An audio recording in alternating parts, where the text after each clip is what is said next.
కొంతమంది ఎందుకు కుటుంబానికి దూరం అవుతారంటే కేవలం చెప్తున్నాను కదా, వాళ్ళ యాటిట్యూడ్ వల్ల, చెడు వ్యసనాలు. ముఖ్యంగా ఒక మనిషిని 40 ఇయర్స్ వచ్చేసరికి ఒంటరితనంగా ఉండేసి ఒక మెంటల్ డిప్రెషన్లోకి తీసుకొని వెళ్ళిపోయి అది పర్వర్టెడ్గా మారి ఎదుటివాడిని చంపటము, తను చావటము. ఇలాంటి పర్వర్టెడ్ ఆలోచనలకు వస్తాయి. లేదు, వ్యాపారంలో నష్టపోయామా, అంతా అయిపోయింది, 40 ఏళ్ళు వచ్చేసినాయి, ఇంకా నాకెవరు సపోర్ట్ చేస్తారు, నాకే పరిస్థితులు సపోర్ట్ చేస్తాయి, నాకేమీ లేదు అనేటటువంటి ఒక ఎండ్ డెసిషన్స్ అన్నమాట.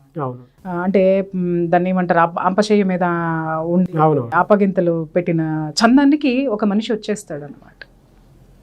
అప్పుడు అటువంటి వ్యక్తి, ప్రతి వ్యక్తి ఇలాంటి ఆలోచనలతో ఉన్నటువంటి వాళ్ళు ఒకే ఒక్క విషయాన్ని గుర్తు తెచ్చుకోండి. కళ్ళు రెండు గట్టిగా కళ్ళు మూసుకుంటే ఒకే ఒక్క పక్షి మనకి జీవితంలో ఎంతో అద్భుతమైనటువంటి పాఠాన్ని, అద్భుతమైనటువంటి ఇన్స్పిరేషన్ని మనకిస్తుంది. That is eagle.